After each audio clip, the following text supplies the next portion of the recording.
Hey, Dandy. Hey, Cherry Blossom. Hey, Roxanne. Hey, Julie. Hey, Chibi.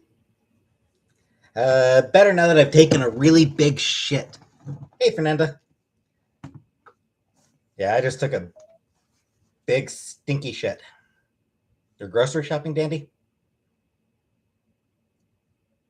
I'd ask you to pick something up for me, but dropping it off would be a bit out of your way, so. Hey, William. Was playing Eminem's game. Hey, Pam.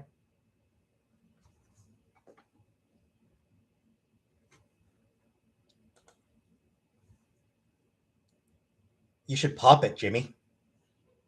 Pop your pimple. D'Agostino's in central New York. Cool.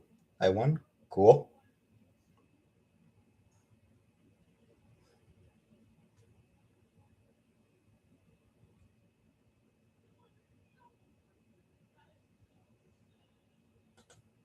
What if it inflates like a balloon?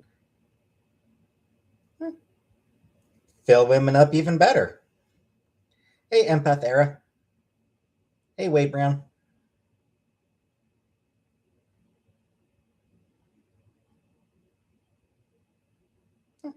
Glad you had a good day, Julie. You're at a sleepover? Ooh, fun. Pam?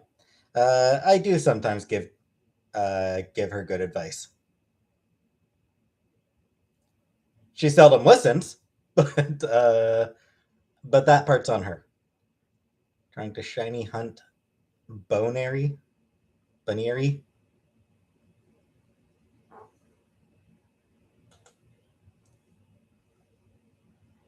Eh. Both sides can do it. Diapers. AMK. Make this on the end stream? Probably not.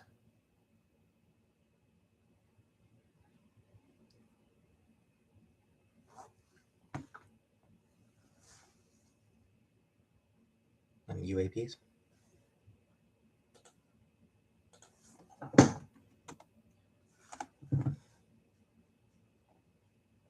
Oh. I mean, why not? That cheese sweet home. It's the illustrator was what was it? I forgot her name.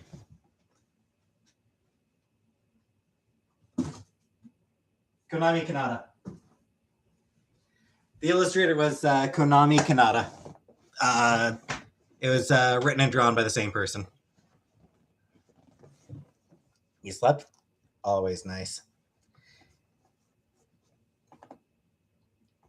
Room tour? There's no point in a room tour. One of my very first videos is a room tour, and my room hasn't changed since then. Anyone who wants a room tour, just go back and watch one of my very first videos. It was a room tour. So cute. It was. It's definitely a cute book. Not sure I'm ready for that yet, Flop. Hey, Livy. No rage yet. Send me a kiss. I don't really like Pepsi enough, so don't bother, Dandy. And I have started in on 6 Crimson Cranes by Elizabeth Lim. I'm enjoying it so far. How did I feed myself a portion till? Microwave dinners. I just had a lot of microwave dinners. That's it. I'll do a good start with it.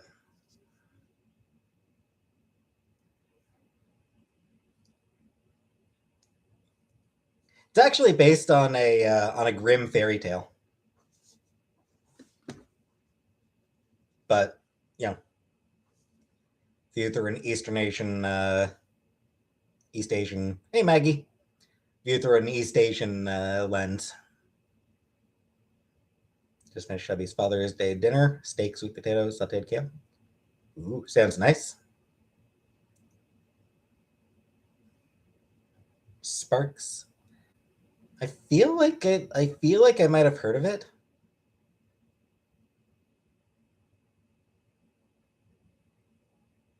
Can I cook eggs and toast? I don't like eggs.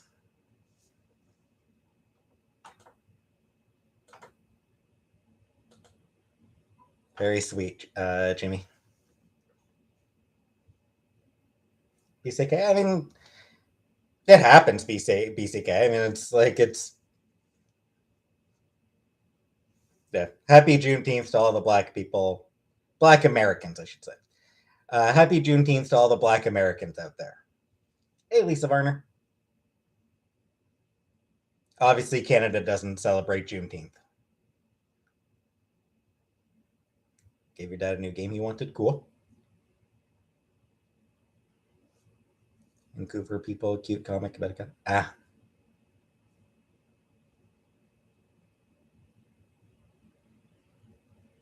Sure thing, William. Can I make toast? I mean, shit, do we have. I don't. It depends on whether we have a toaster. I'm not actually completely sure. Do we have a toaster?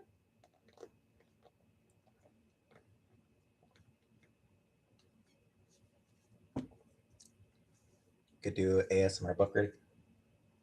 I could. I'd have to find a book that's public domain.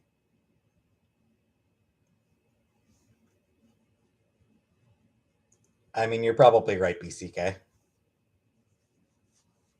I don't know. But yes, I would know how to use a toaster.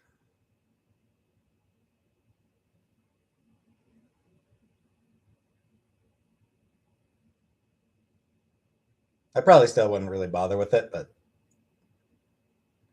I'm not keen on toast. Toast isn't really something that I enjoy much.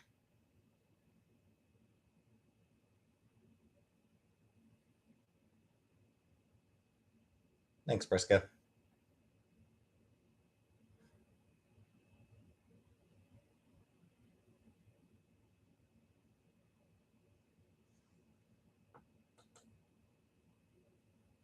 No, Frankie.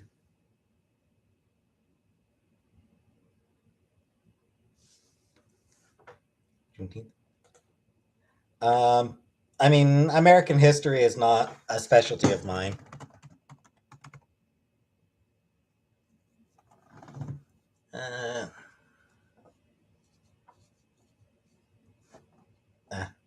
Uh, marks the anniversary of the announcement of General Order 3, proclaiming freedom for enslaved people in Texas.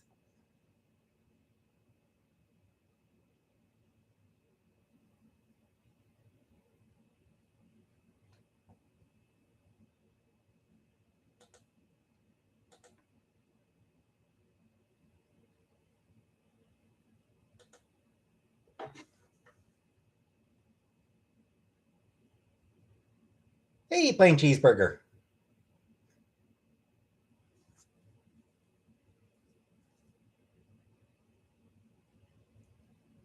Pretty much, Jimmy.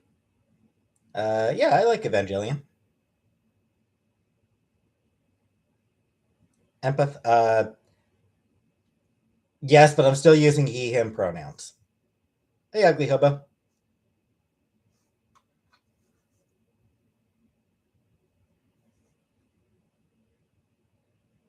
Guess you depression every time.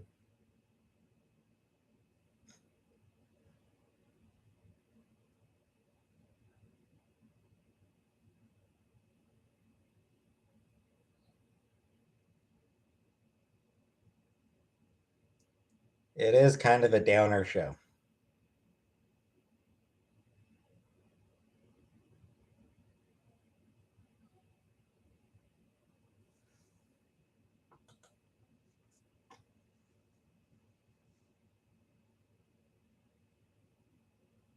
Uh, didn't really hear that, hobo.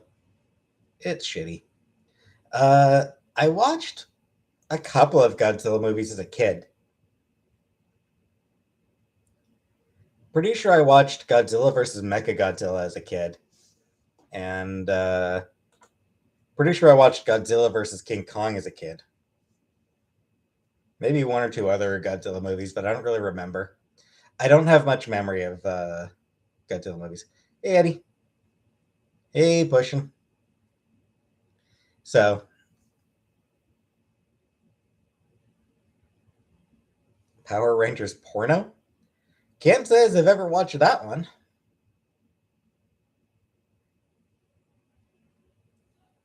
What, you mean Godzilla? No, Godzilla is not a scary movie.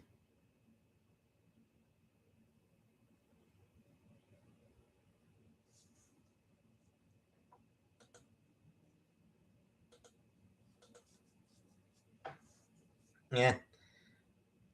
Hobo, my stance on that would be only boycott if trans people actually call for it. As far as I'm aware, trans people have never called for a boycott of any sport that doesn't allow trans athletes. I don't think I don't think trans people really want those sports being boycotted.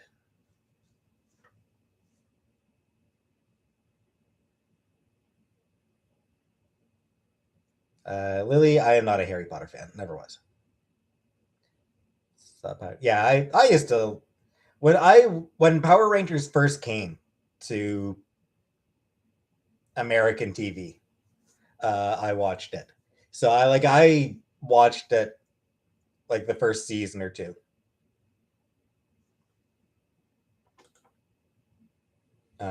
So yeah, I loved Power Rangers when I was a kid.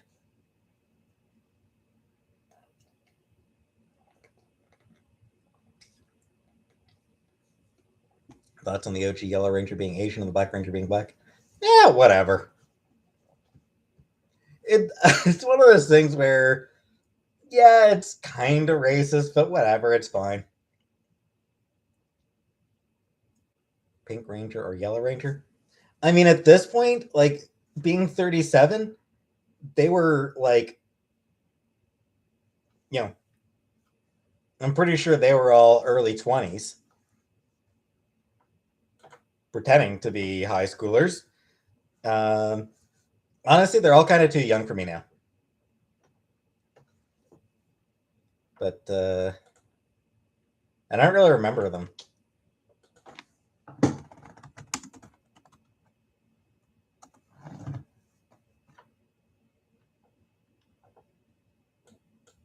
Yeah.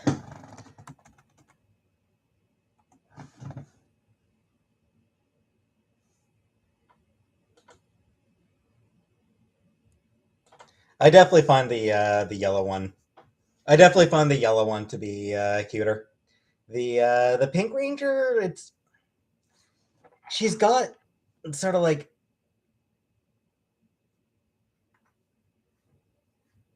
she's got like a sort of generic hot girl look that just doesn't really do anything for me.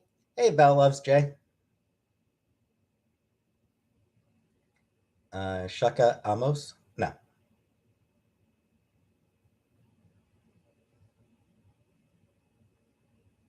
Hi, Puffy and Yumi? No, never watched that. Oh, hi, Strawberry. You must come in when I was distracted. And hello, bowl of spaghetti as well.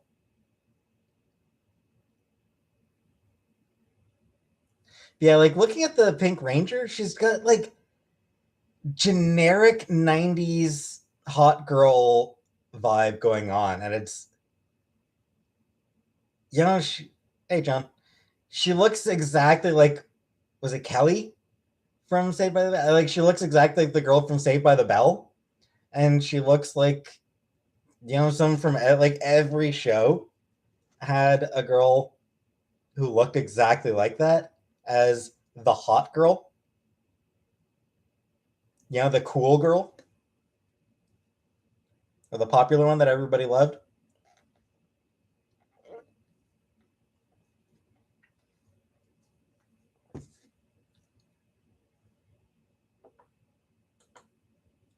I disagree with it, Flop.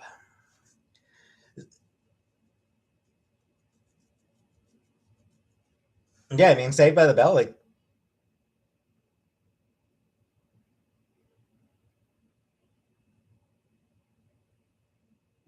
The girl who played Kelly, she was my least favorite of the three girls in that show. Though I don't actually remember the third girl. There was Kelly. There was the black woman, the black girl.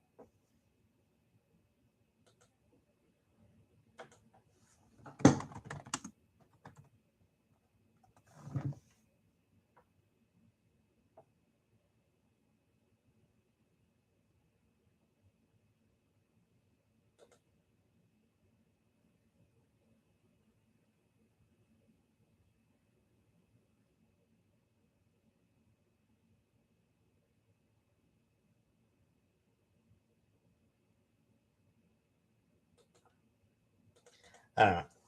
I guess because I'm older. Lisa Turtle. Yeah. I guess because I'm older, it's just looking at them. It's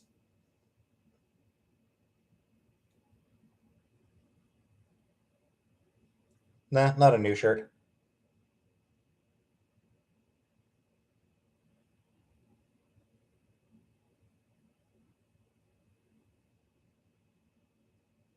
Thanks, JD93. Never played Hotline Miami. I did vote in the most recent. Yes, I did vote in the most recent provincial election. I voted for the NDP.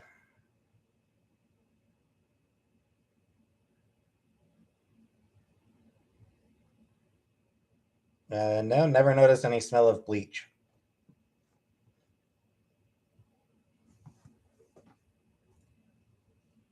Yeah, I remember Rachel Dolezal. And I don't feel like getting into a whole debate about transracialism. All I'll say is that I don't buy into that shit.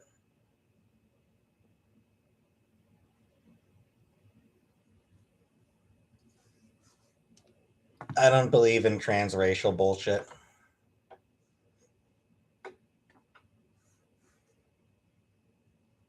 Hobbit or a dwarf? I don't know. Friend is a Chinese Nigerian. Cool.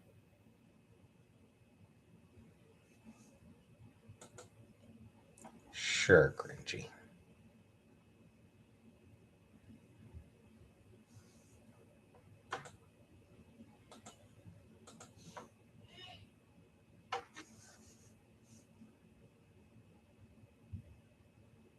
Like I said, Jimmy, I'm not interested in getting into a debate about transracial bullshit. Even though I'm white, I wanted to be Chinese when I was a kid because I thought they were cool. Am I sad? I don't think I'm really sad. Happy Father's Day to Eddie's friend, Snort Burnell. That's good, Julie. I'm glad.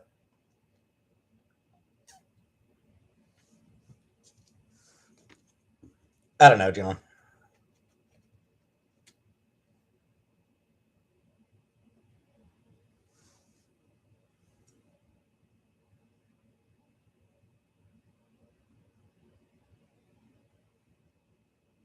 I don't care about Father's Day flop.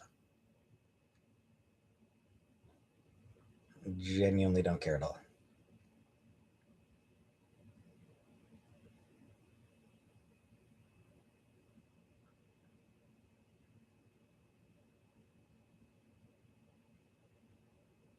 Green hair dye? No plans on green, no?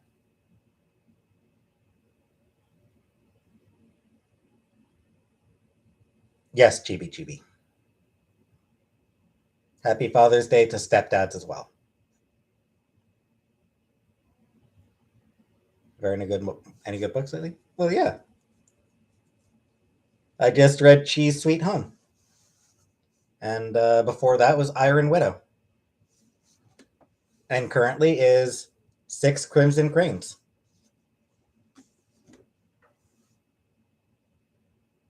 Tell me the White Ranger was hot. My thoughts on the Batman. Yeah, I'll try to get a video up this week.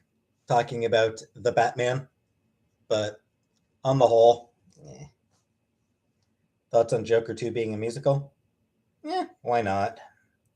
Why the fuck not? What must we? I think that I want to see a Bat family movie. Like, I want to see a Batman movie that isn't just fucking grim, dark, miserable bullshit. I want to see a Batman movie that includes the Bat family.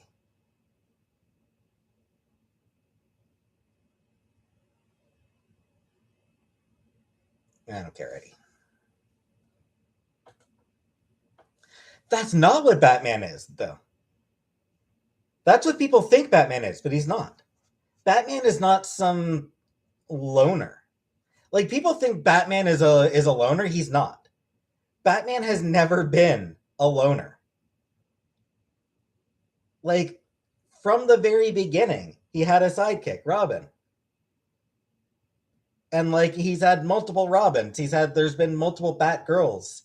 There's Batwoman. There's, other, Huntress, I think, is a part of the Bat family. There's all sorts of, he's surrounded by people. Batman has a found family. Do we live in a society? Probably. But yeah, like, Batman has a pretty big found family. Start including that shit.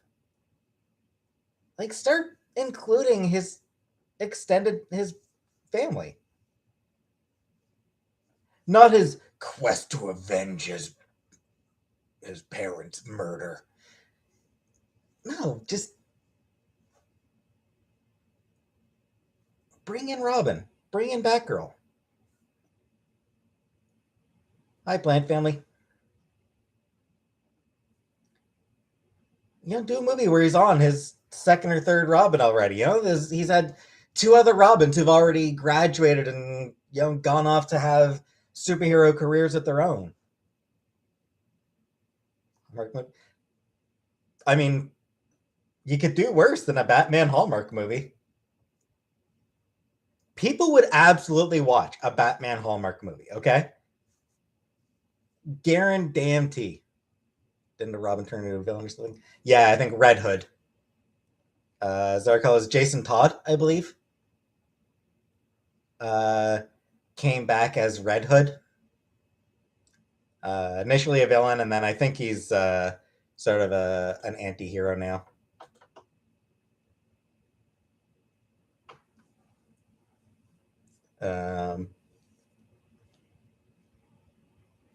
I do find it funny that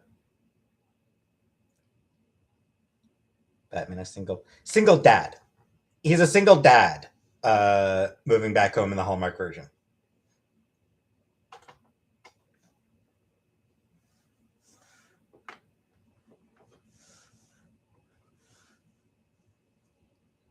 And like, I don't know, they're probably trying to. Yeah, he's just had a bad break, and like he's reconnecting with his ex Selena. All his assorted adopted kids are trying to get him and Selena back together. And Chantel's penguin. All right, that's a pretty funny idea.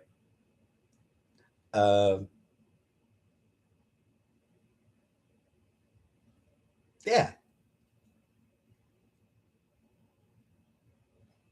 Batman Hallmark movie.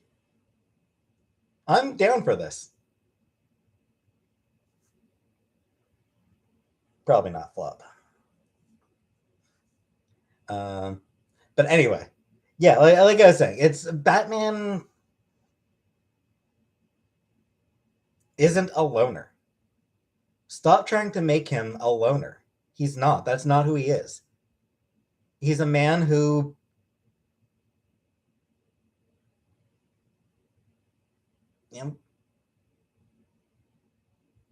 who loves his found family.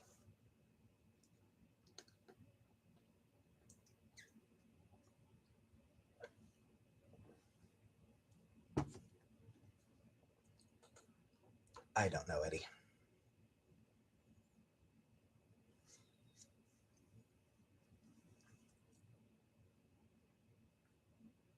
Like,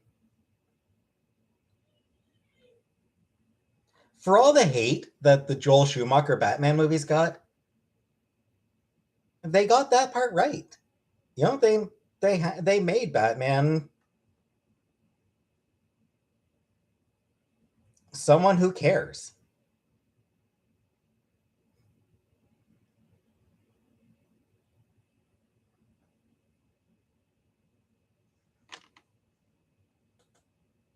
You're thinking George Clooney, Eddie. George Clooney's suit had the bat nipples.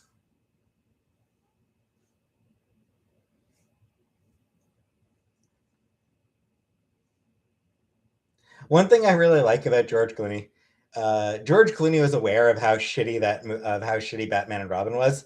Uh, I don't know if he still does, but for years afterwards, if somebody approached him and said that they paid money to watch Batman and Robin, he would reimburse them.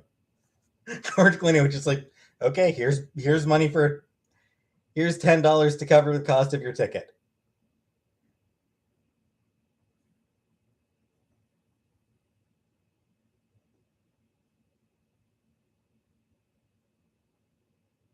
Nah, Sabra.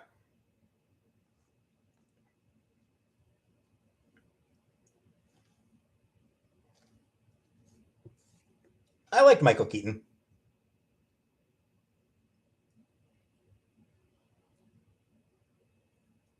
My thoughts on America? That it can and should be better. I don't know who Jared Genesis is, so whatever. I will say this about Batman and Robin. It is legitimately more entertaining and more enjoyable than any of the Christopher Nolan Batman movies. Those things were fucking miserable experiences to watch. The Christopher Nolan Batman movies fucking sucked. I'll say it again. The Christopher Nolan movies fucking sucked. They took themselves so damn seriously. And, were convinced that they had something deep and meaningful to say. And it's like, fucking, you don't. I mean, America's always had problems, Lady Fire.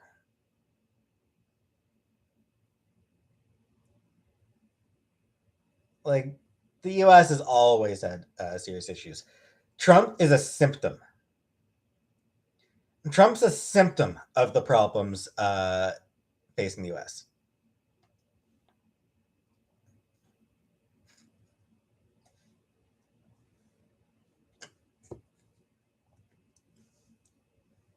Fuck off, John. Christian Bale? Yeah.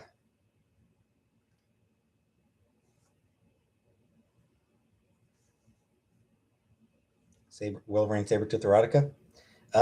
Not for me. It's not something I enjoy. I'm also tired of Batman movies where he speaks really low and gravelly and trying really hard to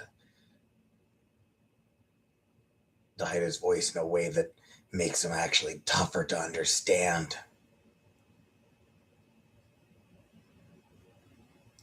Kevin Conroy will always be my Batman.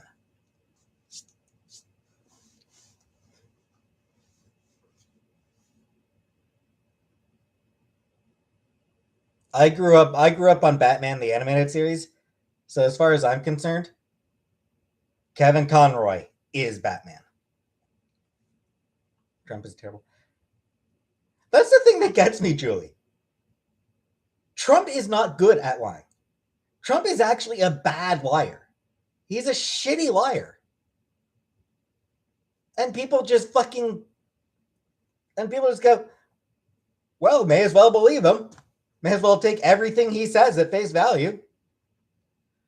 He is one of the worst liars I have ever seen. More often than not, his lies don't even make sense.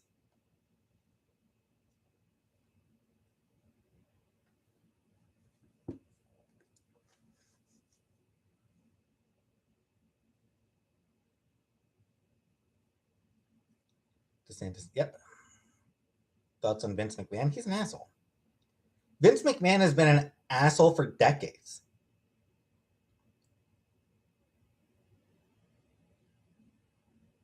He abuses steroids and pushes them on his wrestlers.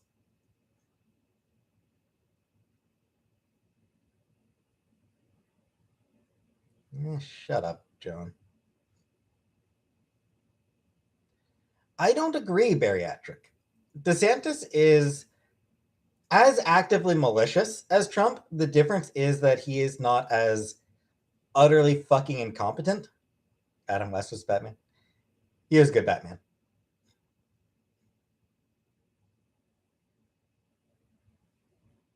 Yep, Sabra.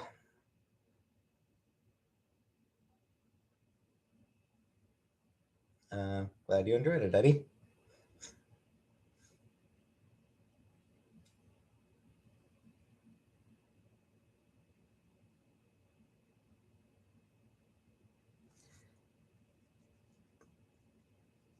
Yeah, the fact that Trump is an idiot who is incompetent at what he does, at everything he does, is a big part of why his coup failed.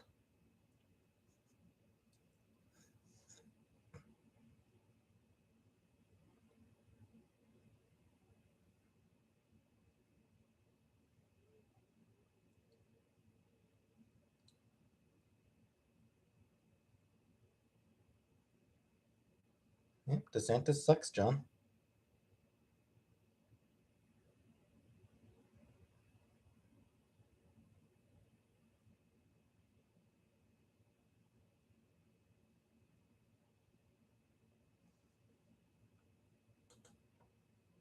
I don't really care, Eddie.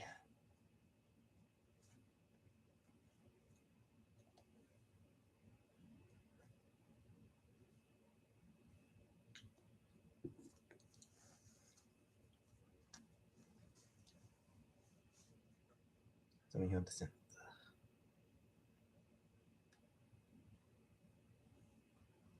Fuck Bill Maher. Bill Maher's a fucking... Bill Maher is a Republican who votes Democrat.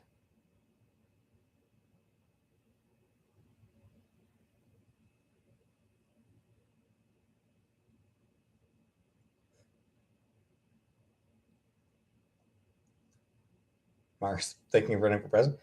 He'll lose. Like, Bill Maher running for president is ridiculous. He's not going to win. Like, he would have no chance at all. No chance. He doesn't have nearly enough support among the left. Like, I feel like Bill Maher wants to run for office because he thinks that as a celebrity, it'd be an easy win. But, like, which X-Man would win the presidential race? Kate Pride. There's an alternate future where there's actually an alternate future where Kate Pride does become president.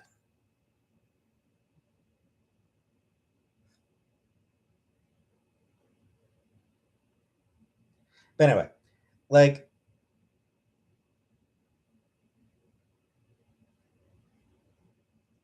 Democrats are not as prone to voting for celebrities as Republicans are.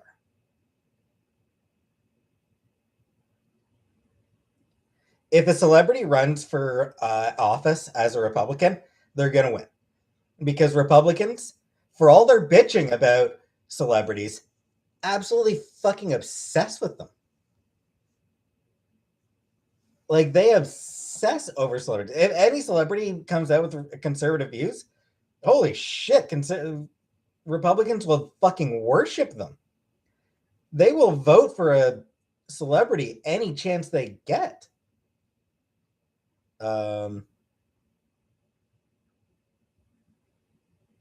Democrats, not to the same extent.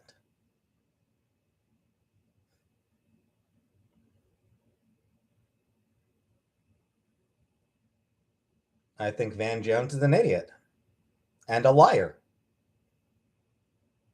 Election fraud is a lie. He really is a hobo. At this point, he's a Republican who's just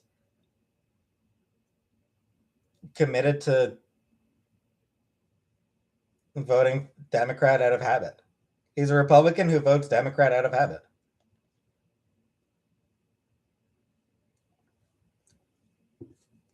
It is bariatric. It's a lie. It's a lie. It's a huge, massive lie. Wonder Woman is my favorite Marvel. Are you trying to make me angry, Julie? Wonder Woman is DC. Republicans don't believe in gay marriage. Why vote against your well-being? Yeah, in fact, the Texas Republican Party's platform calls for a repeal of Obergefell.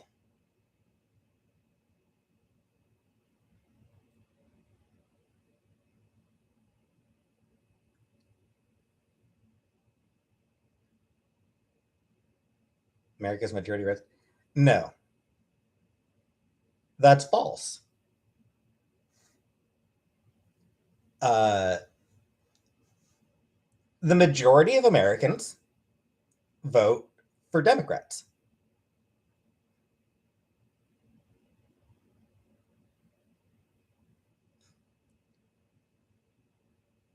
Most Americans are Democrats.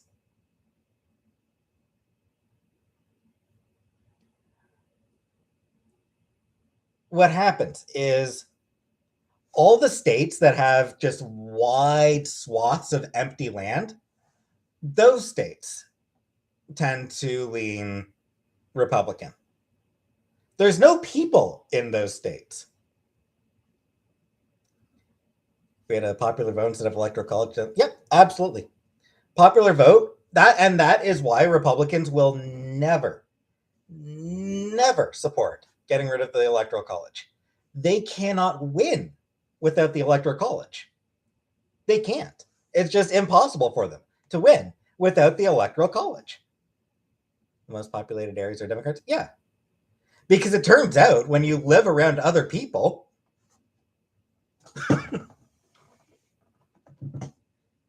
hey, Tammy.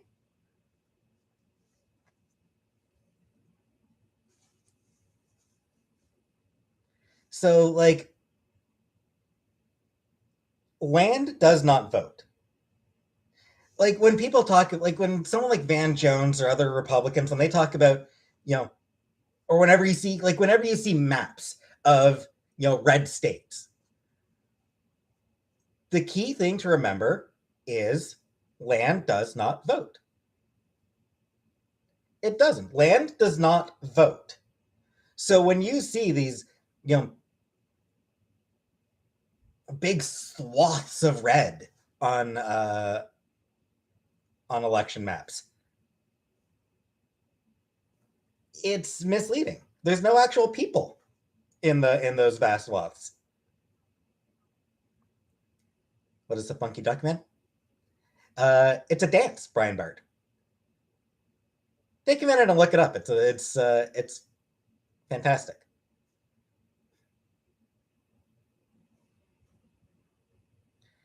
I hope so, lady. The issue is that Republicans are very good at stacking the deck in their own favor.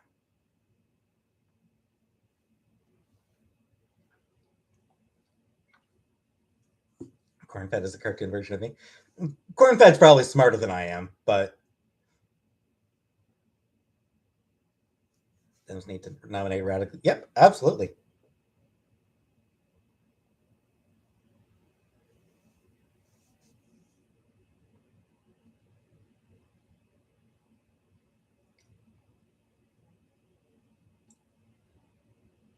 I don't know, John.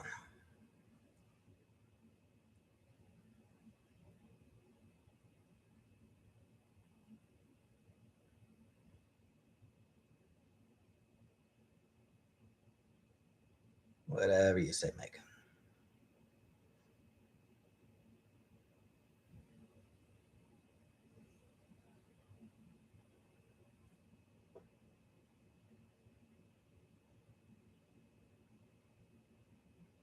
Potentially. Yeah.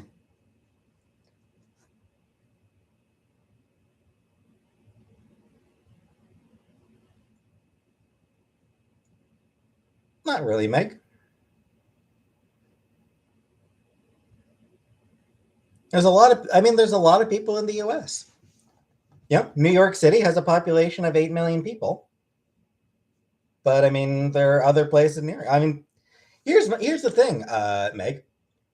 Get rid of the electoral college, and it means that Republicans would need to actually come up with policies that are popular. If you get rid of the electoral college, if you do it by popular vote, then it means that Republicans are going to need to actually give a flying fuck, give a single wet hot shit about the opinions of other people. Right now, they don't. Like, Republicans could not care less what people on the left think. They don't. They don't care at all. They have absolutely no interest at all in any sort of cooperation, in any sort of compromise on anything, any issue. They will not compromise on any issue that actually matters. They don't care. They don't care what people in New York think. They hate New Yorkers. They have nothing but disdain for Californians. Okay, good night, piss and vinegar. Like, Republicans have nothing but contempt for people from New York City and from California. Just pure and simple contempt. No, it is hate. They have contempt for New Yorkers. They think of them as elitists, and they're not real Americans. They're not real Americans like the heartland. These are real Americans. Those aren't real Americans. It's contempt. They have contempt for New Yorkers. They hate New Yorkers. They don't give a shit what the people of New York think. And if you get rid of the Electoral College, it means that they'll need to actually give a shit what New Yorkers think. If you make it popular vote, then Republicans are going to need to change their policies to be popular. Because right now, they don't have popular policies. Republican policies are not actually popular. Pick an issue. Polls will consistently show that, like, if you pick any issue, or just about any issue, polls will show that Republicans are actually out of touch with what the majority of the population believes. You're right. I don't give a shit about the history. I give a shit about what fucking works. And the American political system doesn't fucking work. How did Trump win then? Not the popular vote. He didn't win the popular vote, Roxanne. He lost both times. Trump lost the popular vote. Because his views are not popular. And shit, like, on a lot of shit, like, a lot of the shit that people vote for, they don't even support.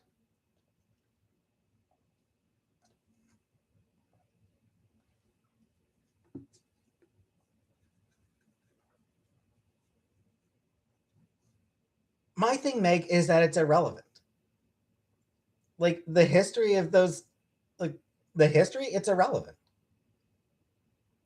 What matters is getting a system that actually fucking works.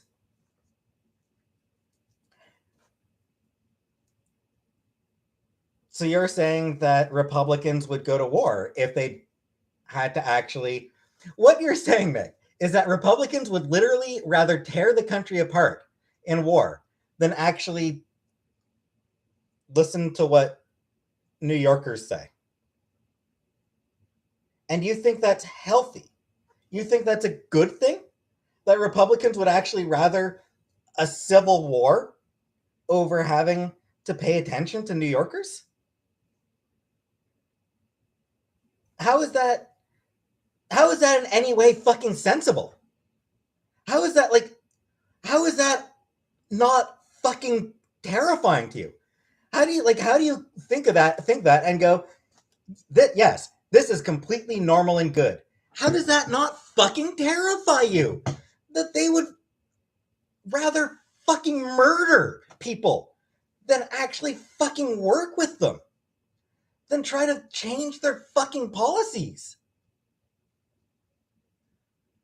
That they would rather, like,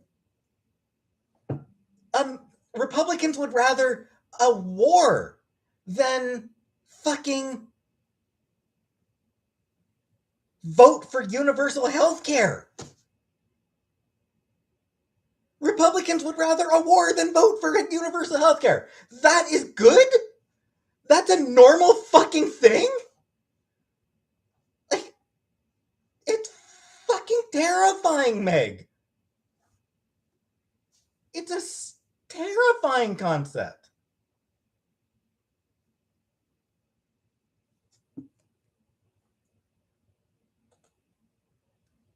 That they would rather burn shit down than change their fucking opinions on anything. They would rather burn the country to the ground than change their opinions on a single fucking issue. And we're supposed to think that the Republicans are not evil? Like we're supposed to think that the Republicans aren't the worst fucking thing in the country? That they're not a threat to democracy? The Republican Party is a threat to democracy. They hate democracy. They are opposed to actual legitimate democracy.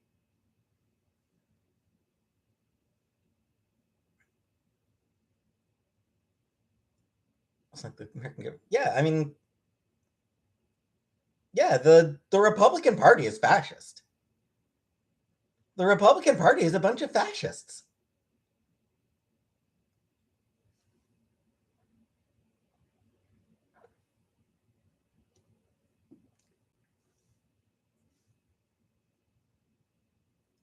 Fun fact, Meg. Uh, if Texas, if Texas were to actually switch to a popular vote system, like if you got rid of gerrymandering, uh, if if Texas was actually popular vote, it would be a Democratic state. It would be a primarily Democratic state. Because it turns out, even in Texas, the actual majority is Democratic. Everyone gerrymander? Yeah, but Republicans are masters at gerrymandering. And honestly, gerrymandering is the most anti-democratic thing possible. Gerrymandering is an absolute assault on democracy.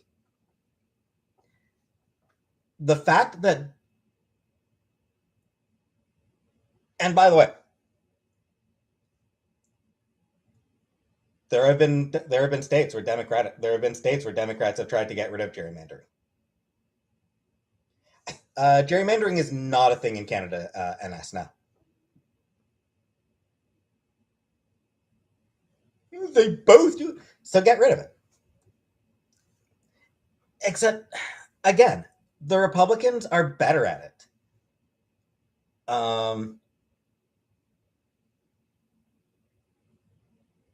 But yeah, fine. Both sides do it. So end the practice. Just end it. Hold on a second here.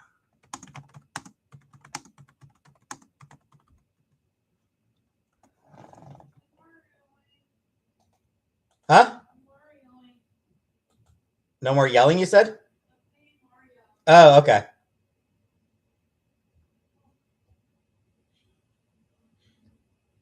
Let me see. I think there are.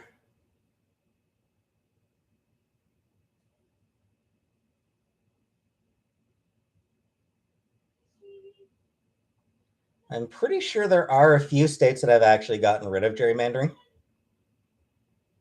Let's see.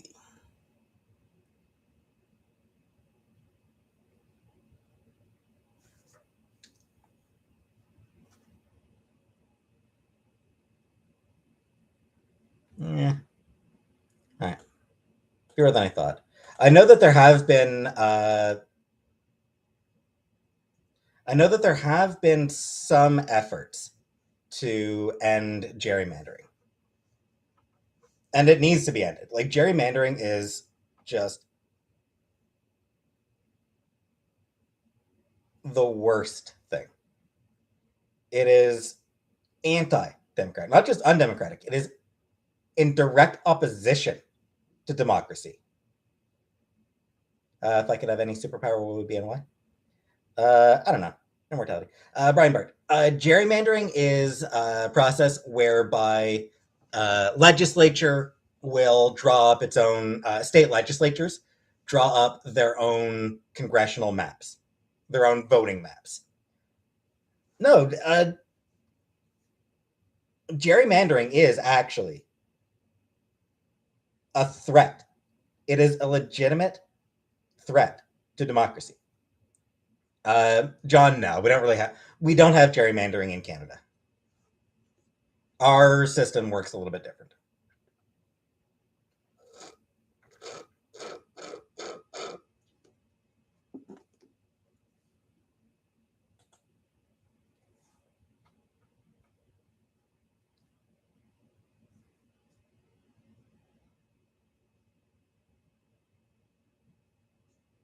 Again, they don't really do it to the same extent, and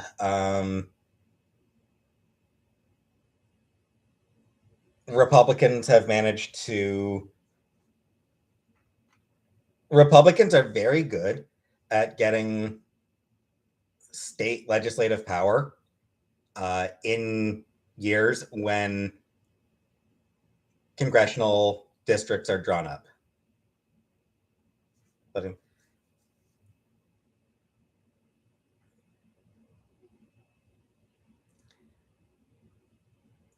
But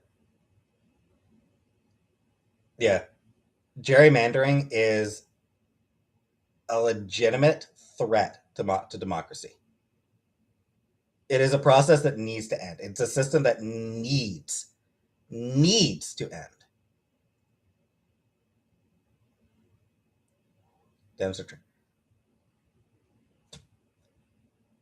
Yeah, because Republicans care so much about preserving the sanctity of the court. The Republicans already stacked it.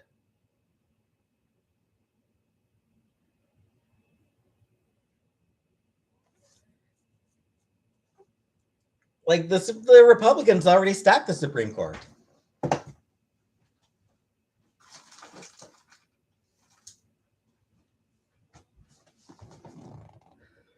How did they stack the?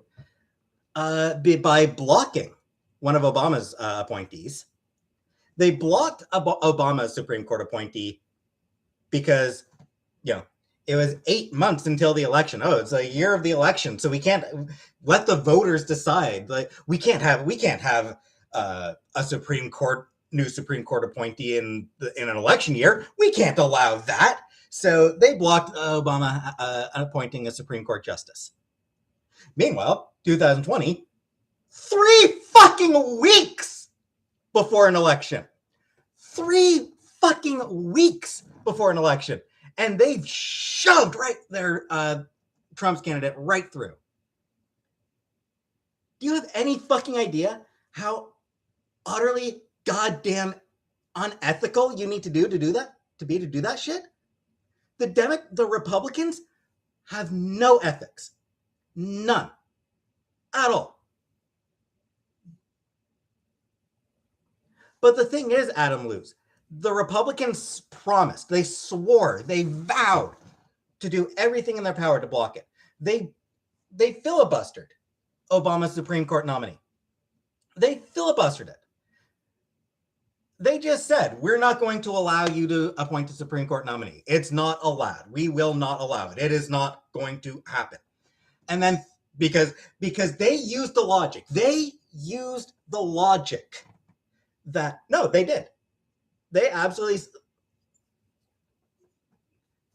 Mitch McConnell's actual reasoning, the logic he used and the logic the Republicans used to block Obama's... Oh, he could have appointed somebody... Fuck you, Adam Luz, you idiot. He could have appointed somebody that the Republicans wanted to vote to nominate. That is fucking nonsense, Luz. That is fucking ridiculous. Oh, he should have put forward whoever the Republicans wanted on the bench. That's fucking brilliant. Fuck off, Luz. That is fucking nonsense. The Republicans vowed, and the thing is, the reason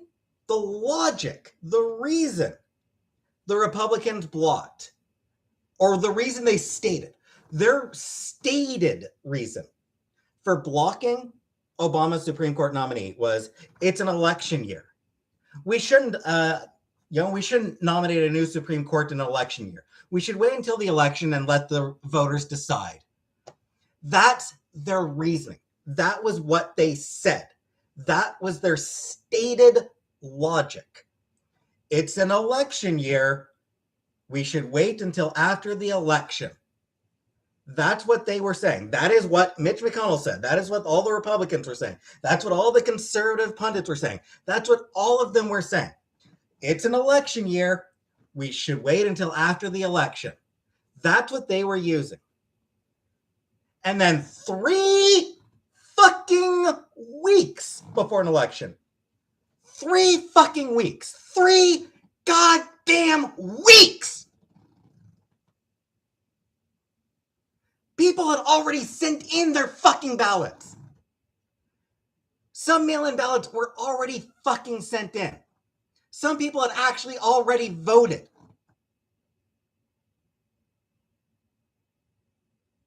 And that whole, oh, we shouldn't push forth a Supreme Court nominee in an election year. Holy shit, did that ever go out the fucking window? Because Republicans are hypocrites. They don't care about ethics. They don't care about being consistent. They don't care. They don't give a shit. Nothing matters to them. Nothing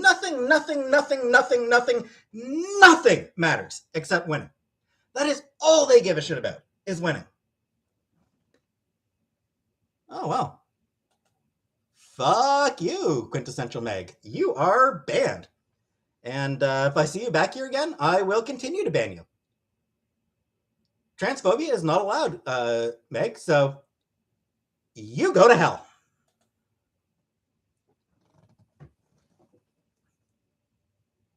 Democrats didn't rig the election. Fuck off. That's nonsense.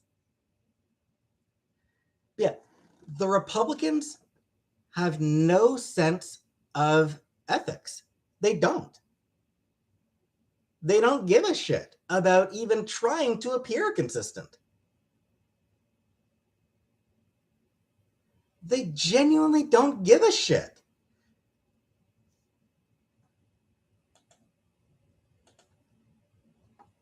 They are fucking liars. The Republican Party is fucking liars from top to bottom. The entire party. All liars. Because he's a fucking idiot. That's why he'd say it. Stripperella. I did catch a few. I did catch bits and pieces of Stripperella.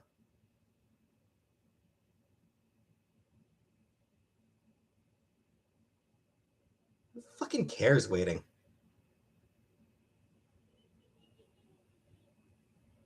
Dan Jones has been an idiot for years. But here's the thing, Nambi. If they are blatantly lying, like, in theory, politicians should try to be at least somewhat honest. Like,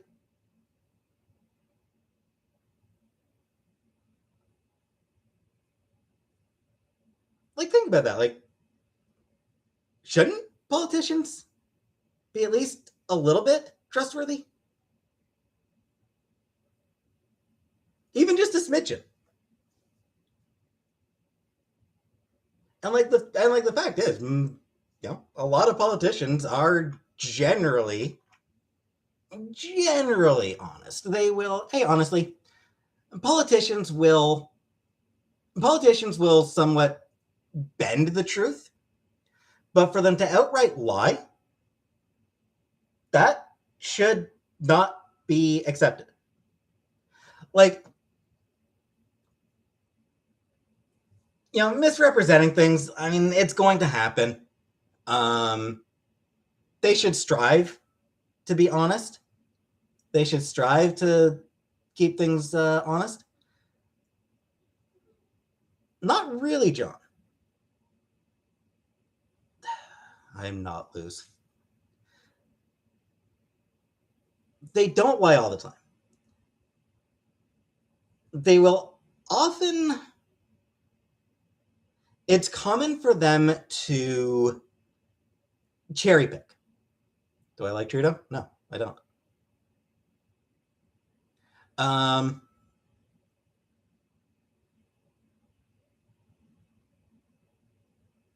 But it's never really been common for politicians to just outright lie. Bend the truth, selective use of facts, that shit's common. But just straight up lying, that's not good. Like, that's bad. Like, for politicians to just feel free to just tell bald-faced lies, things that are just blatantly untrue, blatantly false. Hey, Julie. That shouldn't be allowed. And yet, Republicans will do that. Republicans will just tell straight up lies. Because the truth doesn't matter to them. At all. Like, they genuinely don't care because they know that no matter how blatant their lies are, people are going to believe them. So they don't care about even pretending to be honest.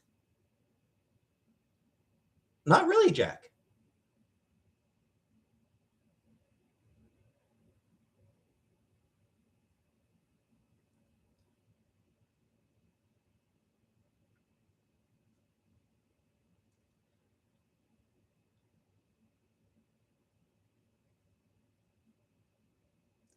No, it's like I said. In general, historically, politicians have been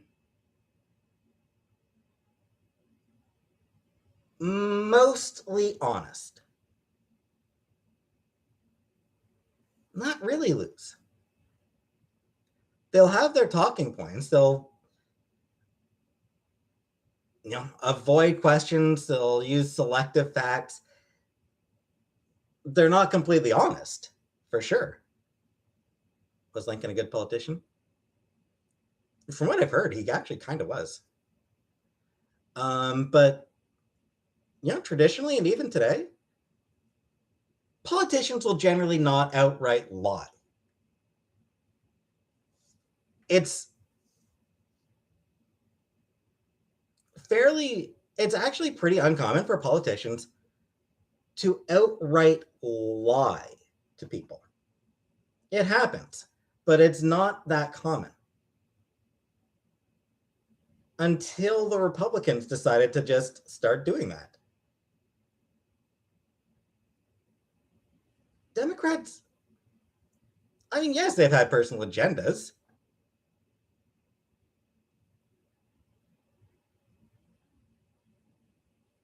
But they don't, and Democrats as well, they don't typically lie.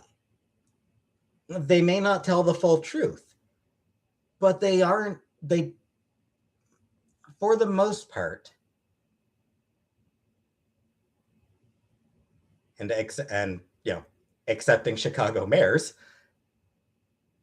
they typically don't actually lie.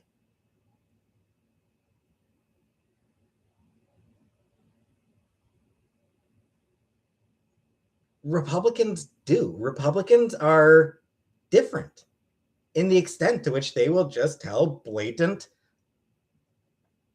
objectively false statements. Things that you can actually look up. You can see that this is completely and totally untrue.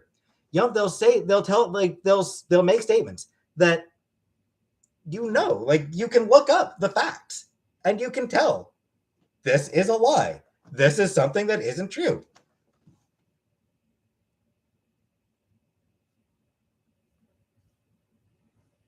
But they don't care.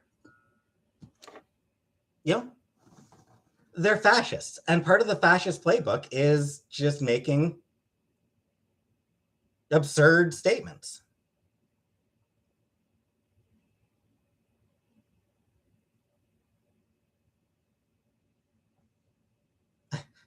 I mean, Trump lied about the size of his inauguration rally. Mitch McConnell lied about why he was opposing Obama's Supreme Court nominee.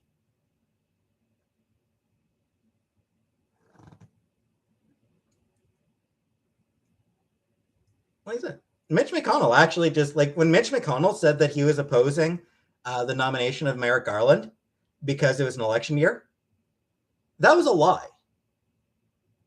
As shown 4 years later, when he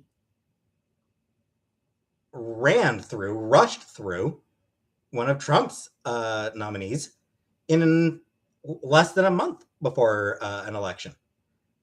Mitch McConnell actually just straight up, completely, blatantly lied. It was a blatant, objective lie. There's no other way to put it except that he lied. It was an absolute lie. And yet, totally okay. Republicans don't care. Republicans had no problem with the fact that Mitch McConnell lied. They had no problem with any time that Trump lied.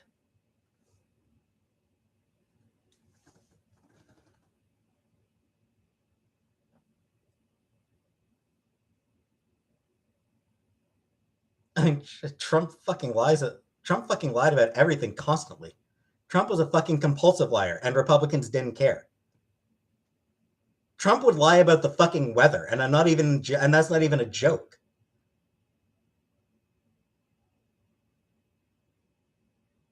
The fact that Donald Trump would actually lie about the weather, and I'm not even joking when I say that he would lie about the weather.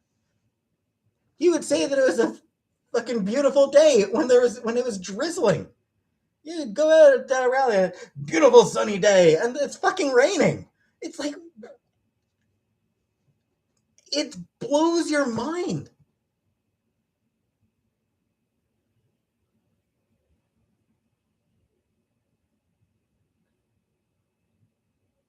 And fucking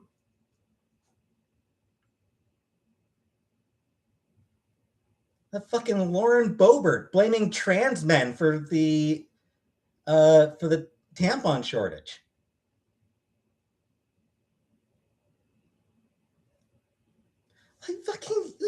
Lauren Boebert blames trans men for tampon shortage, which makes no fucking sense. It doesn't, there's no. Hey, Icky, as soon as you spend a second thinking about it, Lauren Boebert, she's a congresswoman. She's a sitting U.S. representative.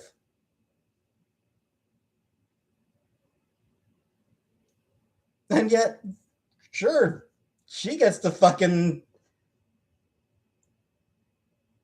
toss out utter nonsense. And it's fine. Republicans don't care. They don't have any problem with Lauren Boebert saying shit that is so fucking stupid that just hearing it makes blood come out of your ears. It's fine. It doesn't matter if it's true or not. The truth genuinely doesn't matter to them. No, it wasn't loose. It's a joke. It's a joke. Is what conservatives will say after they get called out for saying stupid shit.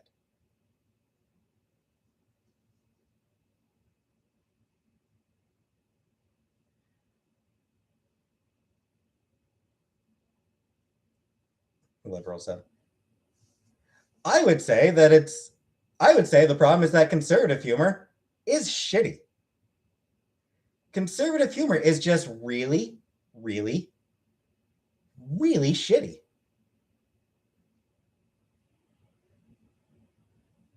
Conservatives are actually just really, really bad at comedy.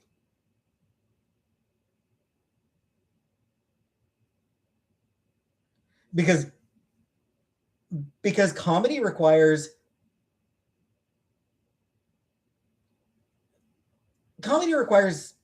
two major things that conservatives lack: empathy and self-awareness. Those two traits are integral to comedy. And Republicans have no empathy and they have no self-awareness. So they suck at comedy. They're just bad at it. Conservative comedy is a contradiction in turn. It's a contradiction. It's a paradox. It doesn't exist. At this point, Chris, no, I can't name a good thing about the Republicans.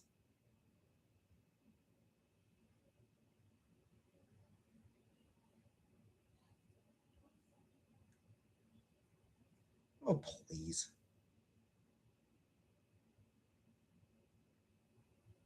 Funniest president. Trump's never told a good joke in his life.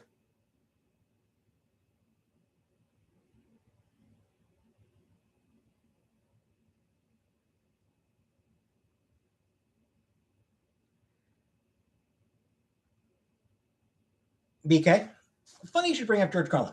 So,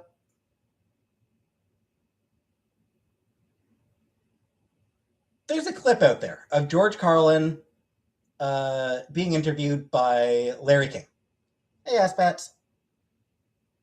So yeah, there's time Larry King interviewed George Carlin, and they talked a little bit about Andrew Dice Clay, whose comedy was pretty much based on being offensive.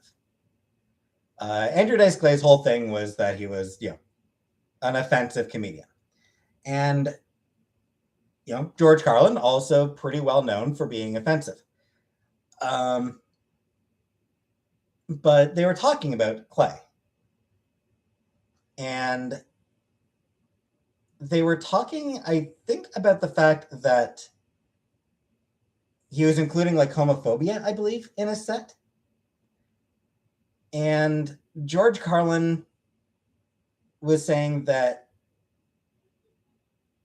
he had issues with some of the jokes that Clay was telling.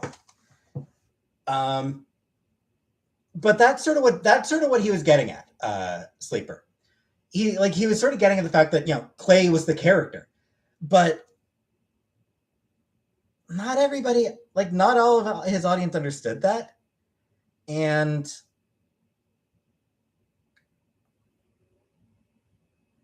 Carlin felt that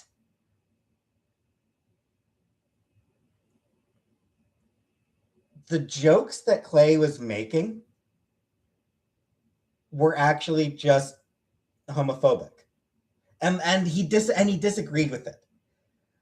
He disagreed with what Clay was doing, because his stance, Carlin's stance, was that comedy should go after the power.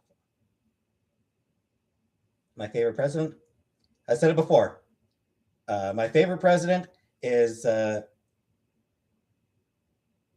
William Henry Harrison, because he died before he could do anything. Anyway, no, I've never seen All in the Family. Yeah.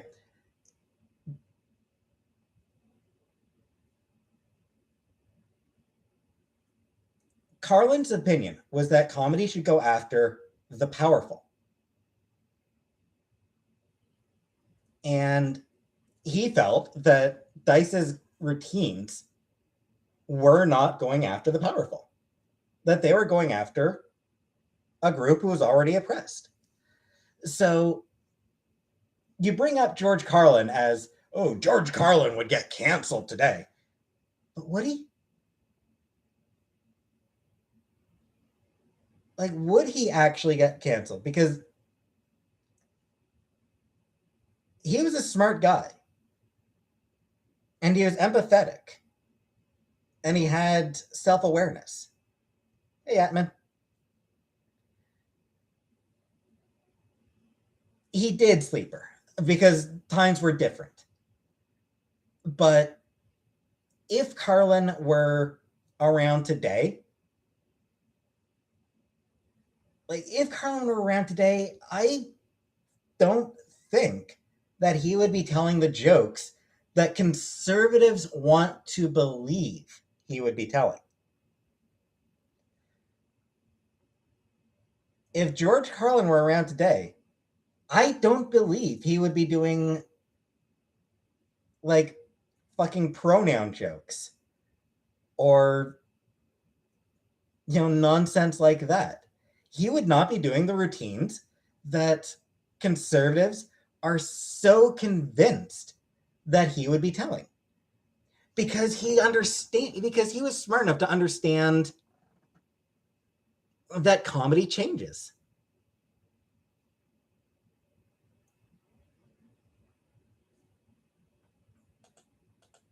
Again, Slice, I don't agree. George was killed. Yeah, like,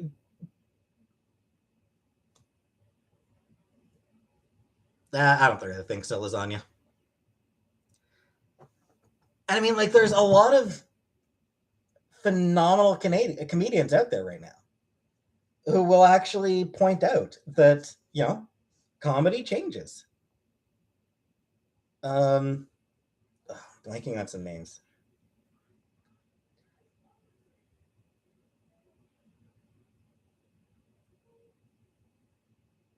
The thing is, like, Carlin picked his targets.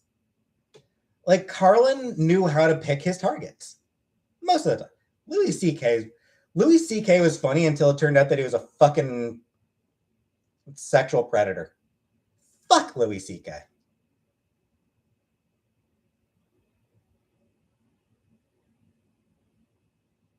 Let me ask you this, Icky.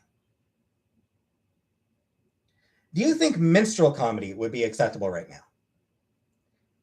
If a white person went out on stage in blackface and did a minstrel show, do you think that would be acceptable?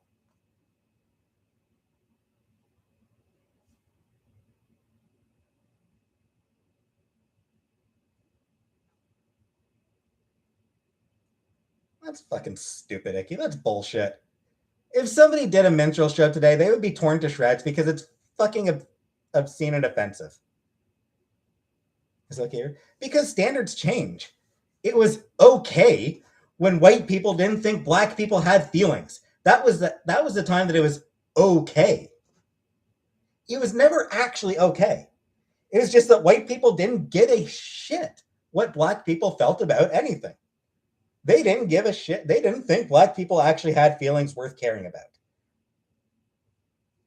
It was icky. That actually, like, that was exactly the point, was to make fun of black people. That's what blackface was all about. That's what minstrel comedy was. It was mocking black people.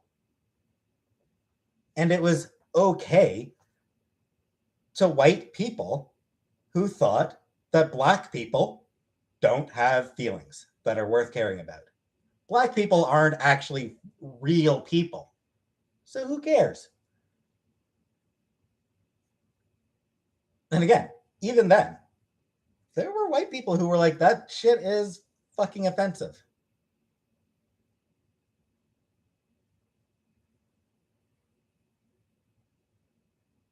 It was a racist depiction, Icky. It was racist white people who thought that was what black people were like. They thought that was what Africa was like. Just a whole continent full of cannibals.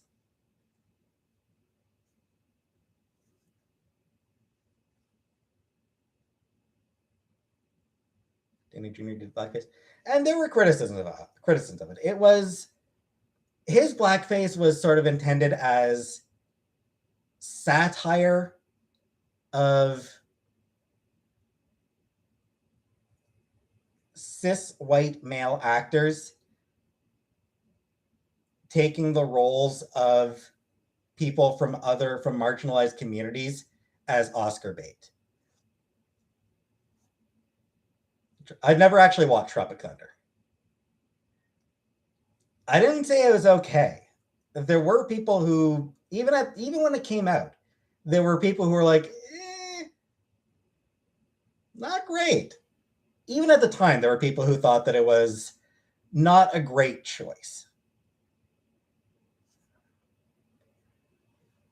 Comedy should challenge the privileged.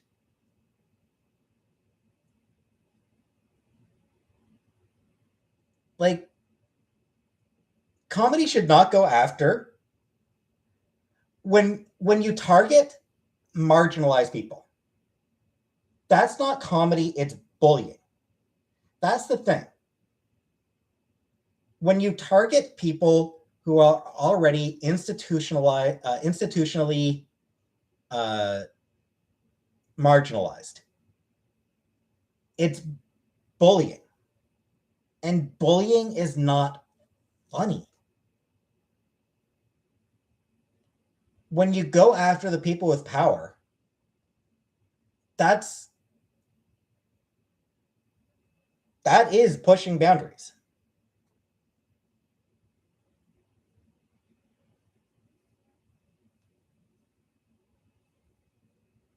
I mean,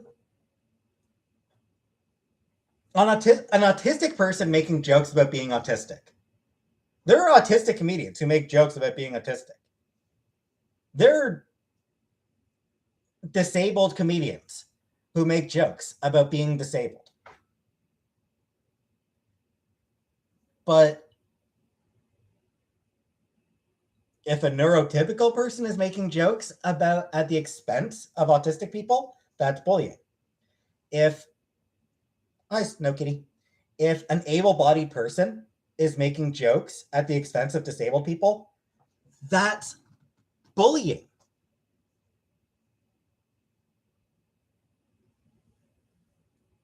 Crip Daddy on Twitter is hilarious. Yeah, there are, like, because it turns out, right, Sleeper. It was people making fun of friends. Like, it was friends making fun of each other. There was no power differential at input. I will say this. Was it Aziz Ansari? Yeah, I think it was Aziz Ansari at the James Franco roast. Went out and called out all the other comedians for making gay jokes. And all the comedians were like, okay, yeah, that's actually a good point. Like,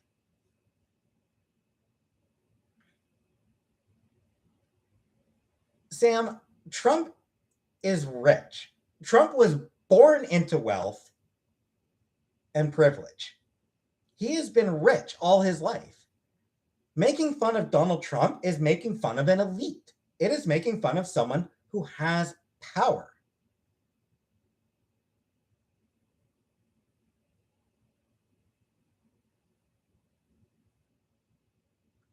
So yeah, like when no, or Chantel's using that. Yes, it is wrong. Chantel should not be using that word, and she knows that she shouldn't be using it, and it slips out. I've told her, like I've told Chantel not to use that word. I've told her not to use the R slur. We're rich? Are you fucking kidding, Parnell? You don't fucking know what rich is.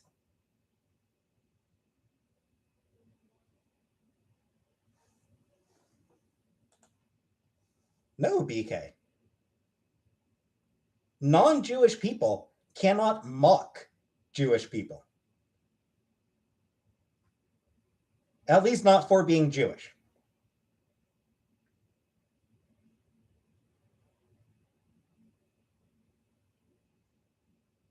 %98.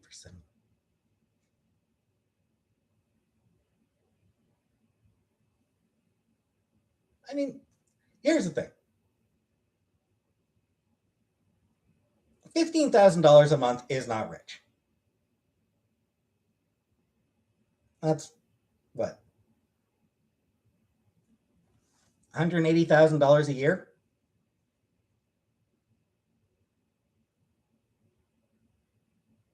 BK, I mean, that's why you see so many Jewish people doing comedy. There's a reason that there's a lot of Jewish people making fun of Jews.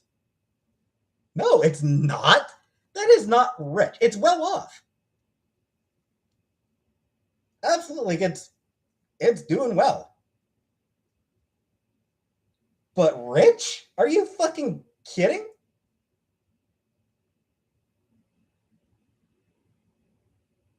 People making tens of millions of dollars are rich.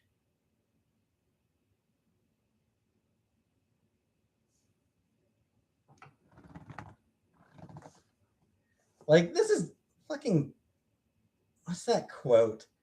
That, you can't be trusted to eat the rich because you don't know who the rich are.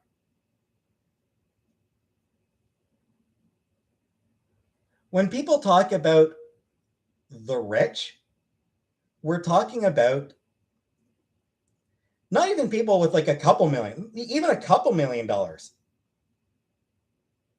isn't actually like isn't really rich anymore. We're talking about the 1%. We're talking about people with $50 million, $100 million, a fucking $1 billion. That's who the rich are. They're the ones setting interest rates. They're the ones who fucking take private jets out to their private yachts.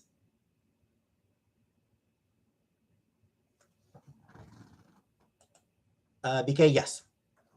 Yeah. When the revolution comes, black billionaires are okay to eat because they're billionaires. So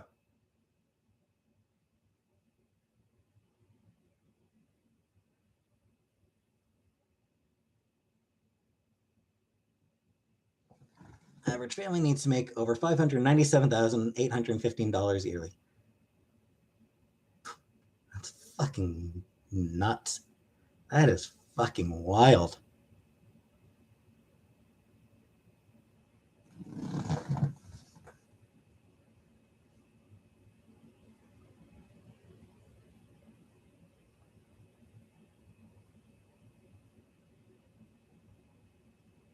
Canada have open borders for all? Yeah, somewhat open. They are not elite bariatric. There are rich Jews for sure. Absolutely, there are Jews who are absolutely rich. But as a group, Jews are still a marginalized group in the US, in North America, in most countries, outside of Israel. Outside of Israel, Jews are. Why did you set that money? My understanding is that it came down to religious. It came down to religious rules regarding lending money with at insurance or with not insurance with interest, lending with interest. Under Christianity, usury, which was lending money with interest, was banned. It just wasn't allowed. Jews had rules that allowed them. Fair enough, Jordan. Jewish people had laws that allowed them to loan with interest to non-Jewish people. This meant that Jewish people could be bankers. So yeah, like Jewish people could actually engage in banking practices, unlike Christians, because of the religious bans against usury.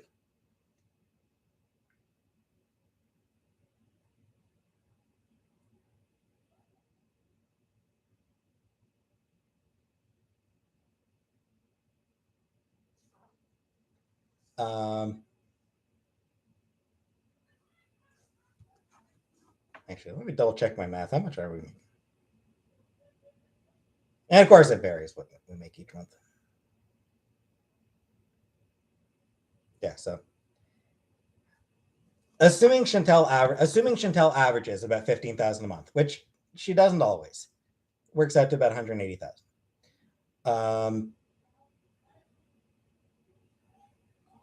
So yeah, historically, because of the fact that Jewish people didn't have that same rule against lending with interest, they were able to be bankers, which meant that money came into them. So that's why there is. So that's why there was the stereotype about Jewish bankers, and the stereotype about those greedy Jews. That's where that stereotype comes from. Banking was, it was necessary. It is a necessary thing. It is a necessary part of society.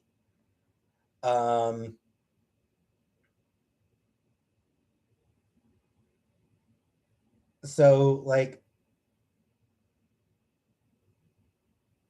there was a reason Christians used those bankers.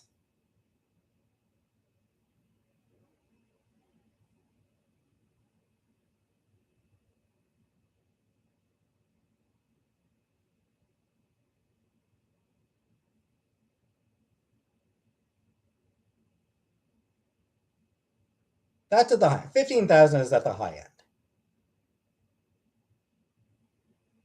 It's not fucking rich, John. It's good money. I'm not going to deny that it's good money, but it's not actually rich.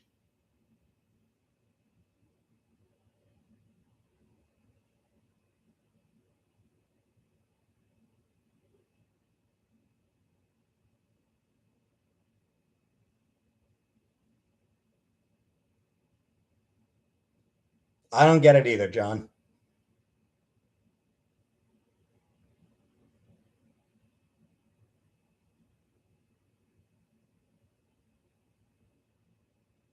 And it varies. It does, like, the amount of money she gets does vary. Again, it's good money. She's making good money. How did I meet you? We met in high school, an English class. I am pro vaccine. Yes, I think it is safe and effective. Not interested in marriage.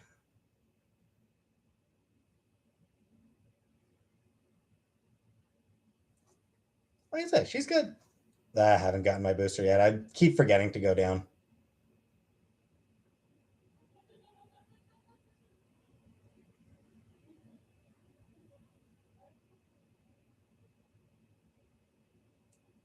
Uh-huh. Yeah, and I mean, even in Ottawa, $180,000 is definitely a respectable wage. Yeah, it is definitely a respectable amount of money to be bringing in. No question there. I'm not denying that. I'm just pointing out it's not actually rich. When we talk about the rich, we mean millionaires and billionaires. That is rich.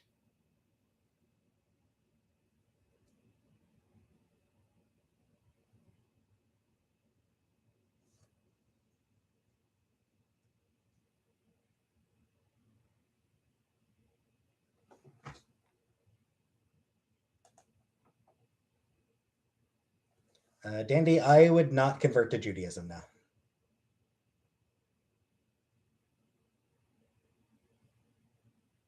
Privileged. Please.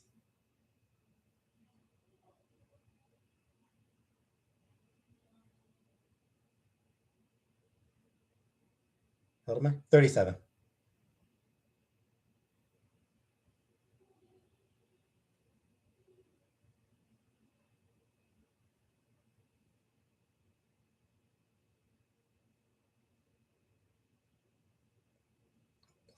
Rich. Nonsense.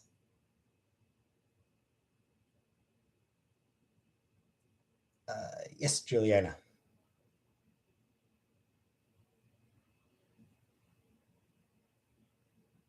We are still supposed to get the boosters aspects.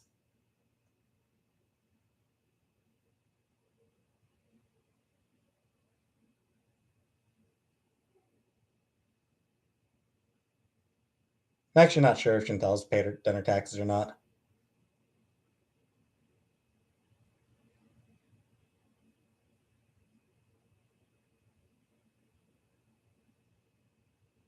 That sounds fine to me.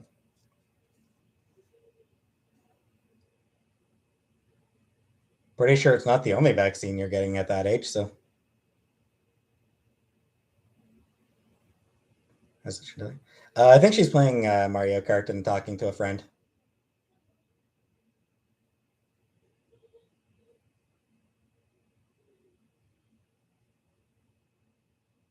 I'm actually not sure if she did her taxes or not this year.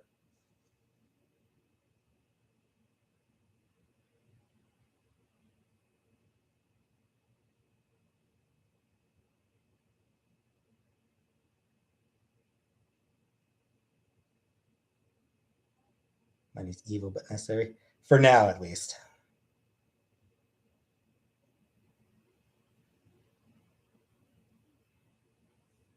Yes, that seems to be a pretty common um, attitude among parents.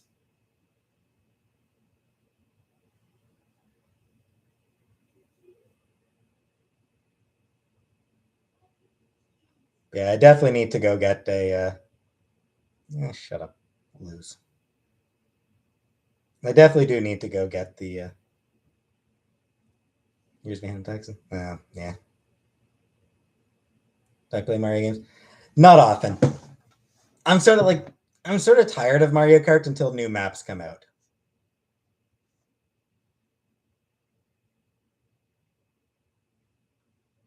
Like it's just, I've just gotten kind of bored of Mario Kart lately.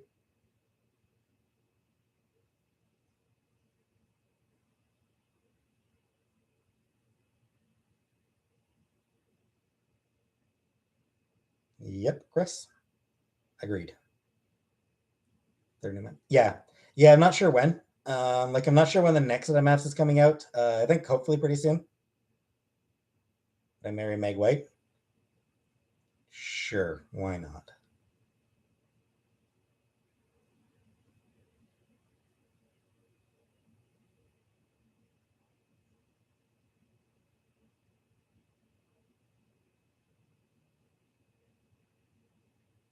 Plans for tomorrow? Not sure. Not sure, Julie.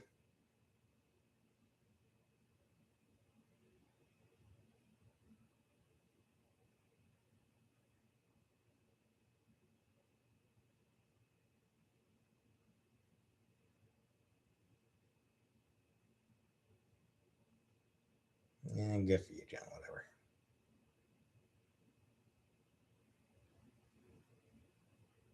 Gonna be a hot day tomorrow. Yeah, good thing I've got. Yes, I did play Breath of the Wild. I stopped before I actually beat the game. But yeah, good thing I have Central Air. So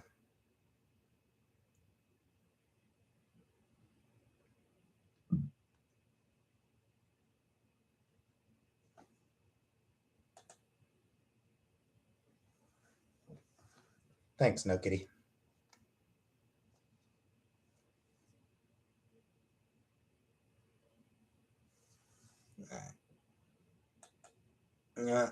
I don't really want anti-vaxxers in here.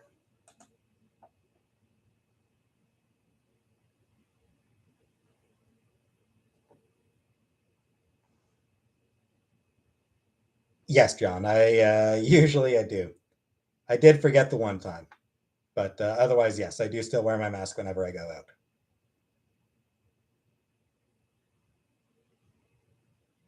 Hey, DH. It's not, Julie. It is not going at all. The monkeypox, yeah. Olive, I do need to get it cut.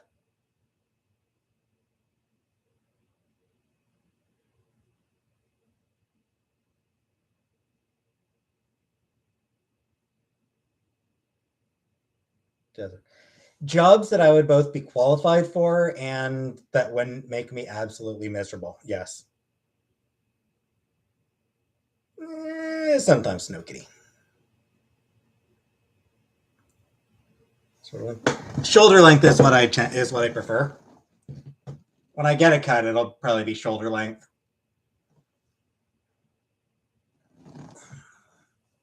That's the length I tend to prefer.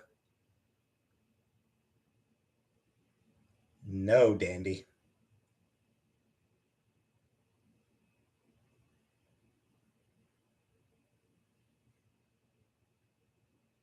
Are you saying that gay came from Africa, Milton?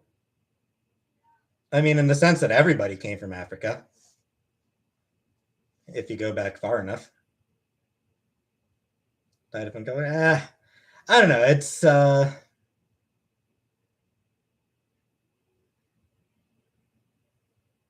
don't know.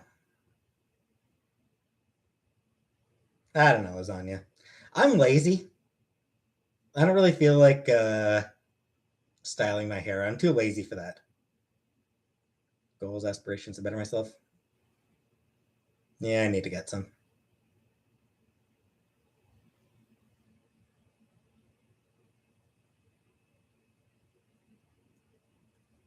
Conco Brothers. How does it feel like?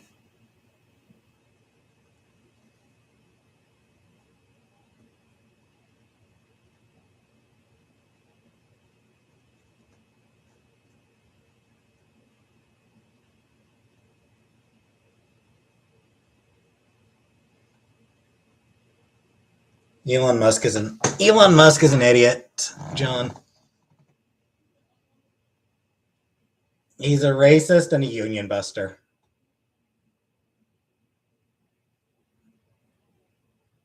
Who's quite happy to support fascism when it means assaulting worker rights.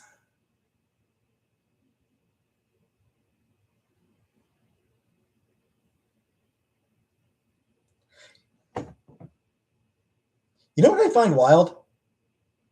Starbucks is still fighting unionization efforts. Like, Starbucks is still trying to fight back against union efforts. Like, why? 150 Starbucks locations have unionized, and there's been like 13 failed union votes.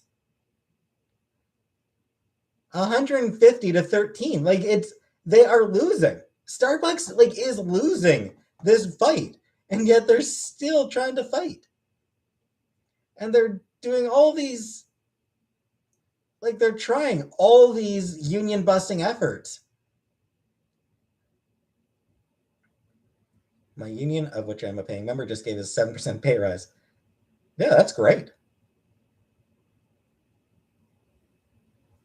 Like, it's just wild to me that Starbucks hasn't simply accepted that it's the way things are going.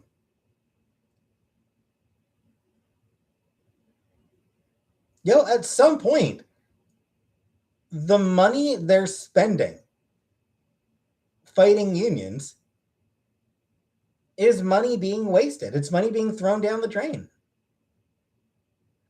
Would pay you $1 a day? Yep, absolutely they would.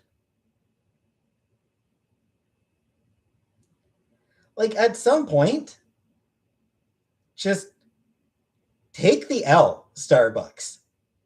You lost. Just accept it and move on.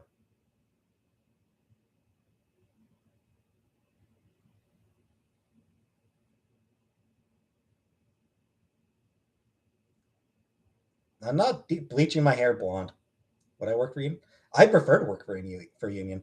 I've never actually worked at a place that had a union, but yeah, excuse me. I mean, like, I want to work at a library. Like, I want to get into the library field, and that's unionized. Like, libraries are unionized. I've never worked as a server now. Should I highlight my hair? Yeah, if you want to, Julie.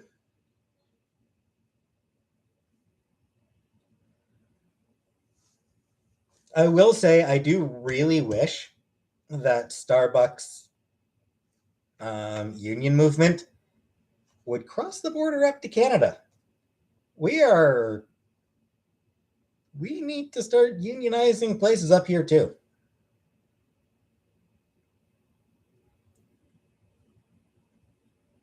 I saw that I think an Apple store has unionized. There's been one or two Amazon warehouses. Yes, I went to college at Algonquin College, actually, for a library and information technician program. Parker Posey showed how to get a library job in Pretty Girl.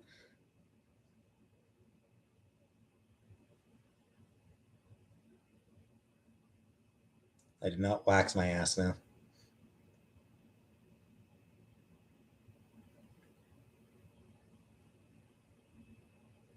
Yes, I graduated. Never watched Heathers now.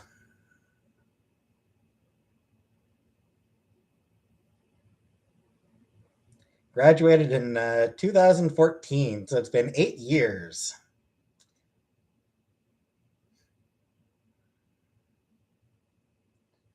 Competition to force fair price in Ireland. That's tough, Chris. So I worked for, I did customer service at Rogers, and Canadian telecommunication prices are absolutely ridiculous compared to everywhere else. No question. They are high. The thing to remember, though, is Canada is a big, spread out country with a very small population.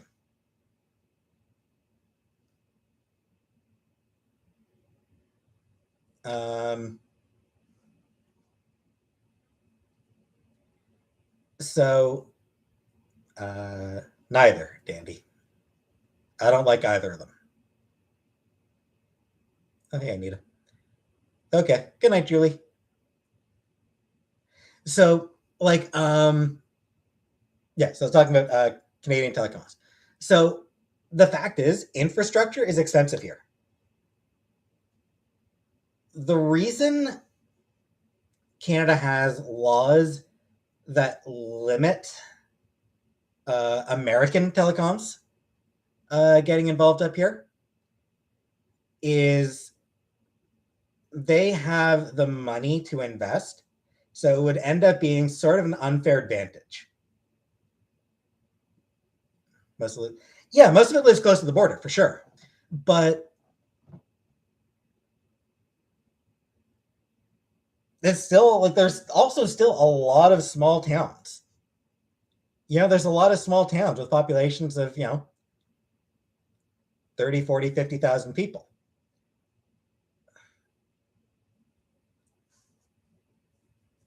And it is spread out across the entire country. We're a big ass country. China buying all your, yeah, that's definitely been a problem. That is definitely a big problem right now, John. Is China and banks, investment firms buying up homes and jacking the prices up. Oh, hey, cherry blossoms, cherry blossom. So yeah, it's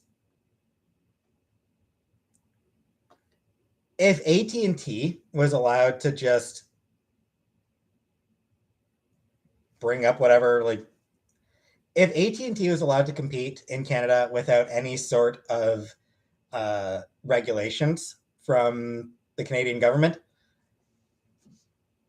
the fact is they would probably put all the Canadian companies out of business, which, for the record, would fucking suck for all those small towns.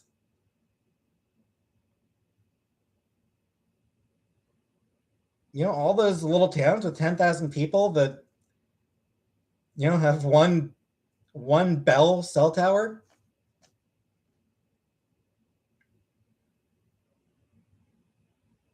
Or one Rogers cell tower. Like that's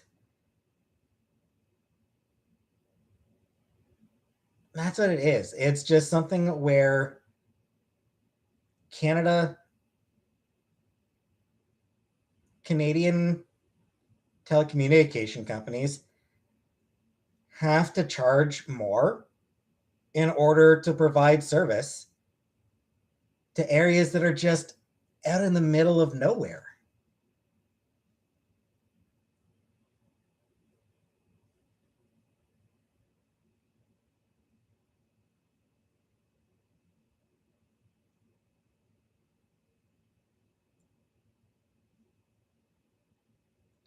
Like I said, Chris, I get that.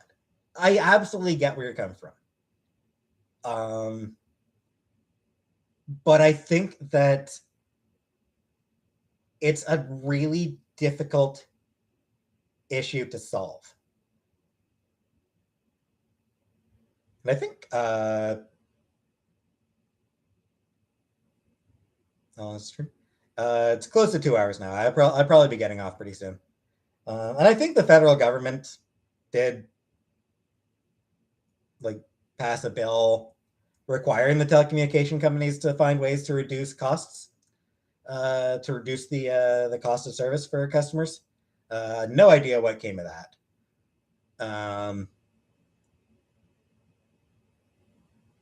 But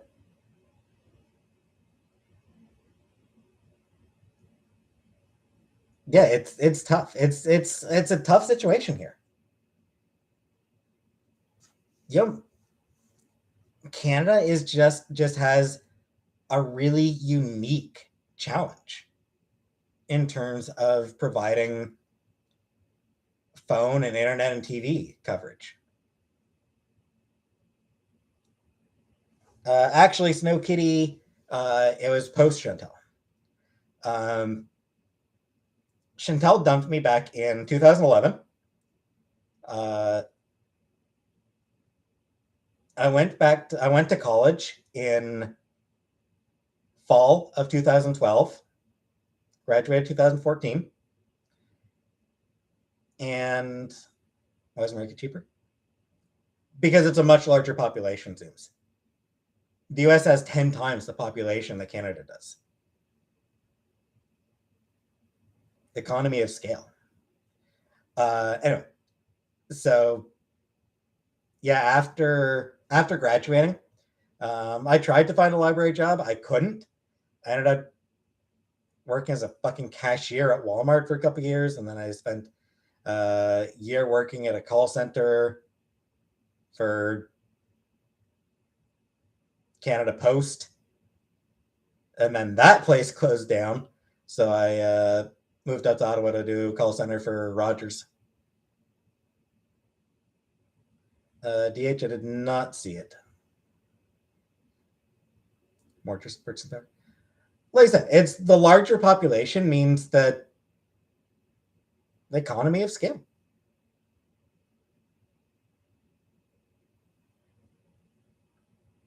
I don't know, Lasagna. Yes, I did DH.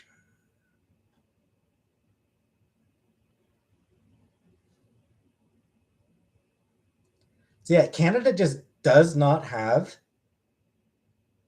the population. It doesn't have the population density to support lower telecom prices.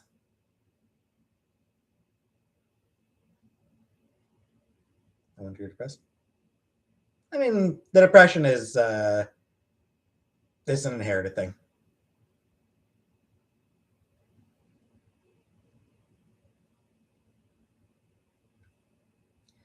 It's tough, Lasagna. Eh, no sense dwelling on it, DH.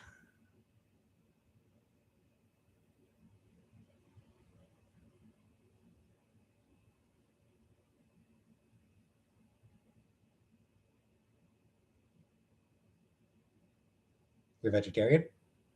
Cool. It was like working at Walmart? Yeah, it was a job. I was a cashier. And I mean, it was a job. Oh, call center. Yeah. Yeah, I spent a lot of time in call centers. Thanks, Dylan.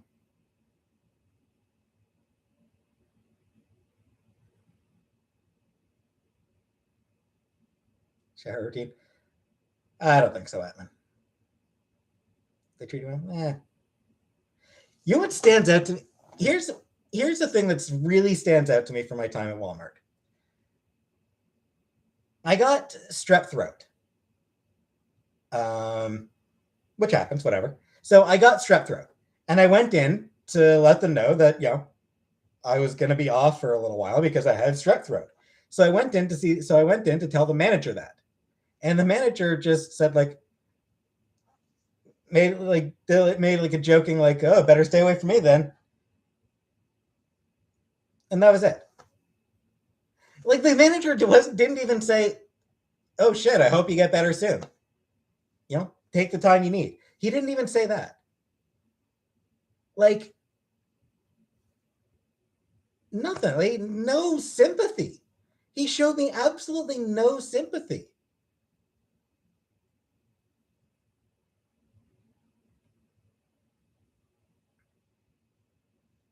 So like the whole time, the manager, it always felt like the manager didn't actually care about the employees. And I mean, as a company, Walmart doesn't care. Walmart does not care about the employees.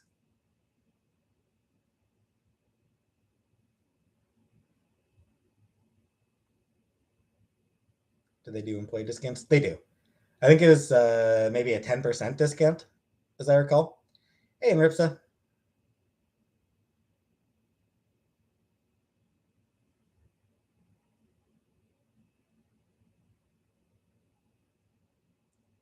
Robin, it's to hand in paperwork. I went in to hand in paperwork. That was why I went in. I was never a Walmart fan. You are not blocked.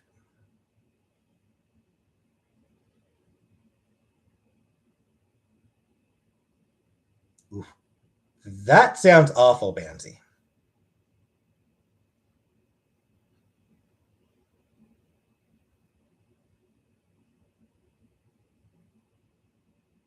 I think I'm actually going to end the stream here. It's been 2 hours, so I think I'm actually going to end the stream now. So, do you mean this? That's Sailor Mercury. So anyway, yeah. So bye everybody.